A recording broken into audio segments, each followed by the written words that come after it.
Hey guys, welcome back to my channel.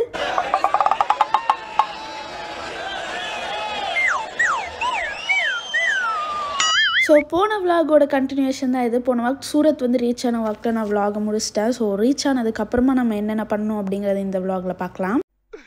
இன்னைக்கு என்னெல்லாம் பண்ண போறானோ. ட்ரெயினில் சாப்பிட்டது பத்தாதுன்னு இங்கே வந்து குஜராத்தில் பானிபூரி சாப்பிடாமல் இருப்பாங்களா? என் ஃப்ரெண்ட்ஸ்லாம் சொல்லி எடுப்பாங்க அங்கே பானிபூரி சூப்பராக இருக்கும் போய் சாப்பிட்ணுன்னு. இறங்கி என் கண்ணில் பட்ட ஃபஸ்ட்டு கடையிலே சாப்பிட்டேன். ஏண்டா வந்தோடனே விட வேலையை காட்டுவீங்க, வாங்கி வச்சுட்டு சாப்பிட்றதா வேணாமான்னு உட்காந்துட்டு இருந்தேன். அதுக்கப்புறமா கொஞ்ச நேரம் கழிச்சு ஹோட்டலில் போய் நைட் டின்னர் முடிச்சிடலாம் அப்படின்னு சொல்லிட்டு நானும் ஏதோ பன்னீர் பட்டர் மசாலாவும் வாங்கியிருந்தோம். தெரியாதனமாக ஒரு ஃப்ரைட் ரைஸ் சொல்லிட்டேன். கேவல கன்றாவதியாக இருந்தது. அதுக்கப்புறம் அந்த ஊரில் நான் ஃப்ரைட் ரைஸ் பக்கமே எட்டி பார்க்கல. ஸோ ஐஸ்கிரீம் சாப்பிடலாம் அப்படின்னு சொல்லிட்டு இந்த கடை எனக்கு ரொம்ப பிடிச்சிருச்சு. ஏன்னா இந்த கோன் இருக்குது பார்த்தீங்களா, வெண்ணிலா ஃப்ளேவரில், இது வந்து 40 rupees தான். டேஸ்ட்டும் சூப்பராக இருந்துச்சு. டெய்லி வந்து சாப்பிட்லான்னு முடிவு பண்ணிட்டேன். அதுக்கப்புறம் இந்த கஸ்டர்ட் ஆப்பிள் சூப்பராக இருந்துச்சு. ஐஸ்கிரீமும் செம்மையாக இருந்தது. அதுக்கப்புறமா போய் டயர்டில் தூங்கிட்டோம், உண்ட மயக்கம். நான் வேறு எதுக்கு வந்தேங்கிறதே மறந்துட்டு சாப்பிட்றத பற்றியே பேசிகிட்டு இருக்கேன். ஸோ நம்ம வேலையை பார்க்கலாம். இப்போது ஷாப் நம்பர் 1 ரொம்ப பிரிஸ்காக எனர்ஜியோடு ஸ்டார்ட் பண்ணேன். அந்த வேலையை முடிச்சுட்டு தான் போகணும் அப்படிங்கிற மாதிரி. உளுந்து இதை பாருங்க அதை பாருங்க, அதை எடுக்கவா இதை எடுக்கவான் இருந்துச்சு. 2 நாளாக சாப்பிட்டு வந்ததுக்கு என்னோட மொத்த வித்தையும் இங்கே காமிச்சேன். அதுக்காண்டி இப்படியாடா? அப்புறம் போகிற வழியில் இந்த பிரைடல் வியர்ஸ்லாம் இருந்தது. கொஞ்சம் சுமாராக தான் இருந்தது. சரி உங்களுக்கு எடுத்து காமிப்போம் அப்படின்னு போகிற போக்கில் காமிச்சேன். கொஞ்சம் மொக்கையாக தான் இருந்தாலும் இதெல்லாம் பார்க்க உள்ளுக்குள்ளே இருந்து என்னோட கேர்ள் குவாலிட்டிலாம் வெளியில் வந்துச்சு. கொஞ்சம் விட்டுருந்தா இதுக்குள்ளார பூந்துருவேன்னு சொல்லி தரன்னு இழுத்துட்டு போயிட்டாங்க. சரி ஒரு 5 நிமிஷம் கடன் கொடுங்க, முன்ன பின்ன வந்தால் எங்கே வாங்குறதுன்னு பார்க்கணும்னு சொல்லிட்டு உள்ளுக்குள்ளார பூந்துட்டேன். ரேட்லாம் வந்து 15 to 20 அதுக்குள்ளெல்லாம் சூப்பராக இருந்தது. அதெல்லாம் நம்ம ஊரில் 40-50,000க்கு விற்பாங்க கண்டிப்பாக. இதெல்லாம் சரின்னு இதெல்லாம் மண்டைக்குள்ளார தூக்கி போட்டு வச்சு என்னைக்காவது யூஸ் ஆகணும். அடுத்து ஷாப் நம்பர் 2 வந்தாச்சு. நாங்கள் என்னமோ வந்த வேலை வேறு, நாங்கள் கேட்டதும் வேறு. ஆனால் இவர் சம்மந்தமே இல்லாமல் இழுத்து வச்சு உட்கார வச்சு சுடிதார்லாம் காமிச்சிட்ருக்காரு. எனக்கு எதுக்குன்னு தான் புரியல. என்னடா இப்படி வியாபாரம் பண்றீங்க? நாங்களும் தெரியாத ஹிந்தியில சொல்றோம், அங்கிள் நாங்க பார்க்க வந்ததே இது இல்லை, நீங்க தேவையில்லாம மூச்சு முட்டை பேசிட்டு இருக்கீங்கன்னு. அவர் கேட்கல.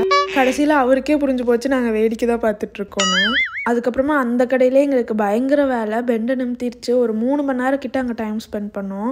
இந்த கிளிப்பு பார்த்தா நான் ஜாலியாக கூலாக ரீல்ஸ் எடுத்துட்டு இருக்கேன் தான் நினைப்பீங்க. இல்லை, என்னை லிட்டரலாக தெருவா அலைய விட்டாங்க. அப்படி நின்றுட்டு இருக்கப்போ தான் நம்ம மெரின் வந்து நம்மளை காப்பாற்றுறாங்க. அவங்களோட அங்கிளோ பெரியப்பாவோ யாரோ ஒருத்தவங்க அப்படி காரில் ஜம்முன்னு வந்து கூட்டிகிட்டு போனாங்க. அவங்க தான் எங்களுக்கு நிறையா ஷாப்ஸ் காமிச்சாங்க. அண்ட் இந்த பில்டிங்லாம் பாருங்களேன், இதெல்லாம் ஒரு பில்டிங் கட்டி விட்டா கூட லைஃப் டைம் செட்டில் இல்லை. இதெல்லாம் தான் என் மண்டைக்குள்ளார ஓடிட்டு இருந்தது போன வேலையை விட்டுட்டு. அதுக்கப்புறமா அந்த அங்கிளே என்னை பார்த்து பாவப்பட்டு சோறு வாங்கி கொடுத்தாரு. எனக்கு அங்கே என்ன ஆர்டர் பண்ணுறேனே தெரியலைங்க. எனக்கு சுற்றி பார்த்தா எனக்கு நான்டா கண்ணுக்கு தெரியுது. நான்டா ஓரளவு சாப்பிட்ற மாதிரி இருக்காங்க. சரி 2வது தடவை அப்படின்னு சொல்லிட்டு நானும் சாப்பிட்டேன். ஆலு சப்பாத்தி சாப்பிட்டேன், எல்லாமே சாப்பிட்டா சூப்பராக இருந்துச்சு. மறுபடியும் சுற்றி அடிச்சு கொண்டாந்து ஃபேக்ட்ரியிலே விட்டாங்க. சொபான்னு உங்களுக்கு பாதி வீடியோ காட்டில் போர் அடிச்சிருன்ட்டு பயங்கரமாக அலைஞ்சோம். அந்த பிரிஸ்க்கு ஸ்ட்ரென்த்து எல்லாம் மண்ணோட மண்ணு போயிருச்சு. இந்த டீ கப்பை பாருங்களேன், சொப்பு சாணா மாதிரி இருக்கு. ஆனா இங்க எல்லாருமே இதுல தான் டீ குடிக்கிறாங்க. இதுல வேற ஏதோ கெஃபேல உட்காந்து ஹாட் சாக்லேட் குடிக்கிற மாதிரி அவர் 1 மணி நேரமா குடிச்சிருக்காரு. இதெல்லாம் எனக்கு ஒரு வாய்க்கு கூட பத்தாதுன்னு இருந்துச்சு. அதுக்கப்புறமா தான் கேள்விப்பட்டேன் அவங்க ஒரு நாளைக்கே 10 வாட்டி அந்த கப்ல குடிப்பாங்களாமா. சரி இது நமக்கு சரிப்படாதுடான்னு இருந்துச்சு. அப்புறம் லைட்டா பசிக்கிற மாதிரி இருக்குன்னு திரும்பி என் ஃப்ரெண்டை பார்த்தேன், ஏதாவது வாங்கி கொடுக்குற அறிகுறி இருக்கா இல்லையான்னு. பக்கத்துல வேற கரும்பு ஜூஸ் போட்டுருந்தாங்களா, நானே ஆர்வத்துல வாங்கி குடிச்சிட்டேன். அதுக்கப்புறம் மட்டும் என்ன சும்மாவா விடுவாங்க, மறுபடியும் ஃபேக்டரி தான். ஐயோ என்ன ஆளை விடுங்கன்னு ஆயிடுச்சு. எங்கிட்ட போய் புண்ணாக்கு வித்து பொழைச்சுக்கிறேன், என்ன ஆளை விடுங்க. அம்மா கும்பிட கூட முடியலையே. சரி ஒரு 1 hour ரெஸ்ட் எடுத்துட்டு போ. அடிச்சது 2 hour ரெஸ்ட் 1 hour நல்லா வாயில வந்துரும். சரி எப்படியும் கடையை மூடுற வரைக்கும் என்னை சும்மா விட மாட்டாங்கன்னு தெரிஞ்சு போயிடுச்சு. கேட்டா தப்பா நினைக்க மாட்டீங்க. எப்போ சாப்பிட போவோம்? ஒரு வழியாக எல்லா கடையும் மூணதுக்கப்புறமா 10 மணிக்கு கூட்டு வந்து விட்டாங்க. நீ என்ன வேணா சாப்பிட்டுக்கோன்ட்டு. சரி முன்னாடி சாப்பிட்ட பானிபூரி தான் நல்லா இல்லை, அட்லீஸ்ட் இங்கேயாவது நல்லா இருக்குமான்னு வாங்கி சாப்பிட்டு பார்த்தேன். சுத்தம் இதுக்கு நம்ம ஊர் பானிபூரியே பரவாயில்ல போல். இங்கே கோல்டு பானிபூரின்னு ஜில்லுன்னு தராங்க, பிடிக்கல. அதுக்கப்புறம் ஒரு தஹி பூரி, அதுக்கப்புறம் தயிர் சாதம் சாப்பிட்டோம். வேறு எதுவும் செட் ஆகலை. நானாக சாப்பிட்டு வயிறுலாம் கட்டிக்குச்சு. அதனால தயிர் சாதம் வாங்கி சாப்பிட்டோம். அண்ட் கடைசியாக குல்ஃபியோட முடித்தேன்.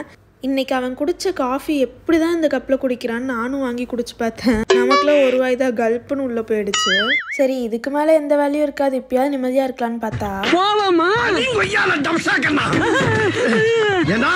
ஒரு மனுஷனை சாவடிக்க பார்த்து மறுபடியும் புறப்படலாமா கேட்குறேன். விட்டால் போதும்னு இன்னொரு கடைக்கு பூந்துட்டோம்.